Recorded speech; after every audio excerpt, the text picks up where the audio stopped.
అంశాలు అన్నారు, మీరు ఏకీపిస్తున్నారా దాంతో?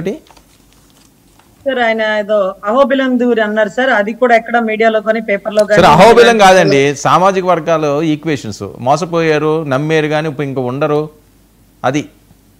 సార్ అలాంటిది ఏముండదు సార్. అందరూ కూడా కమ్యూనిటీ ఎప్పుడు సార్ పవన్ కళ్యాణ్ గారు చెయ్యి ఎప్పటికీ వదలదు సార్. ఆయన మాకు మంచి చెయ్యకపోని, మమ్మల్ని పట్టించుకోకపోని, పదవులు ఇవ్వకపోని, కులంలో ఒక నిజాయితీ పరుడు బయటకు వచ్చి రాష్ట్రం అంతా అభివృద్ధి చెందాలని ఒకరితో పాటు కలిసి ప్రయాణం చేస్తున్నప్పుడు ప్రతి ఒక్క కమ్యూనిటీ, అంటే మా కాపు కమ్యూనిటీ నుంచి ఎవరైనా సరే పైకి ఎన్ని మాట్లాడిని లోపల మాత్రం మనసులో ఆయన మీద అంత అభిమానం మాత్రం ఎప్పుడు తగ్గదు సార్. వాస్తవం ఆయన చెప్పింది, ఒకళ్ళు పట్టించుకోకపోని, పదవులు ఇవ్వకపోని, తిరిగి చూడకపోని సార్, ఒక్కడంటే ఒకడు వచ్చినాడు సార్. అతన్ని కూడా కాపాడుకోకుండా మేము పార్టీలో పదవి ఇవ్వలేదు, ఇంకొకటి ఇవ్వలేదు, పోనీ మాకు మంచి చేయకపోవచ్చు, రాష్ట్ర అభివృద్ధి పదంలో తీసుకెళ్తున్నాడు కదా సార్.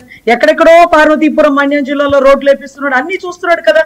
మన ఇంటి బిడ్డ మనకు ఉపయోగపడకపోయినా 10 మందికి ఉపయోగపడుతూ ఆ క్రెడిట్ మనకే కదా సార్. ఎంత దూరం వెళ్ళా ఎవరని చెప్పుకుంటారు? ఎవర్రా వాళ్ళు అంటే ఛత్రపతి శివాజీ మహారాజ్ ఎవరంటాడు? మరాఠీ వాళ్ళు మా వాళ్ళు అనుకుంటాడు సార్. మరాఠీ వాళ్ళు మా వాళ్ళు, ఆయన మరాఠీ వాళ్ళకి ఒక్కరికి కాదు సార్, అందరికీ చేసినాడు.